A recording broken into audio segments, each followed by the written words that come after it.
Hi hello నమస్తే welcome to Sakshi cinema నేను లిఖిత social మీడియాలో ఎప్పుడు ఎందుకు ఎవరిని ట్రోల్ చేసుకుంటారో అస్సలు అర్థం కాదు.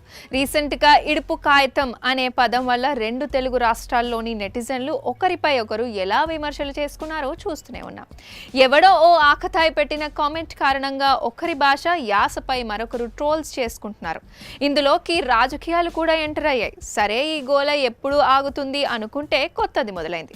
నిన్నటి వరకు ఆంధ్ర వర్సెస్ తెలంగాణ నెటిజన్ల మధ్య రచ్చ నడవగా ఇప్పుడు తెలుగు వర్సెస్ తమిళ నెటిజన్ల మధ్య ట్రోల్స్ హంగామా నడుస్తోంది. దీని అంతటికీ ఎన్టీఆర్ త్రివిక్రమ్ సినిమా కొత్త పోస్టరే కారణం.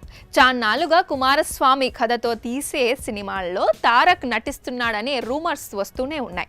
ఇప్పుడు వాటిని నిజం చేస్తూ ప్రాజెక్ట్ ని అధికారికంగా ప్రకటించారు. త్రిశూలం, DNA, యుద్ధాల తదితర అంశాలు ఈ పోస్టర్లో చూపించారు. అయితే ఈ చిత్ర నిర్మాతలు నాగవంశీ, కళ్యాణ్ రామ్ పోస్టర్ షేర్ చేస్తూ ఉత్తరంలో జననం, మధ్య భారతంలో తీర్చిదిద్దిన జీవితం, దక్షిణాదిలో ఆరాధ్యుడిగా ఎదిగిన వ్యక్తిత్వం అని కుమారస్వామి గురించి పరోక్షంగా రాసుకొచ్చారు. దీంతో కుమారస్వామి తమ రాష్ట్రానికి చెందిన వాడని తమిళ నెటిజన్లు పోస్టులు పెడుతున్నారు. దీంతో అసలు కుమారస్వామి ఎక్కడివాడు అనే వింత చర్చ మొదలైంది.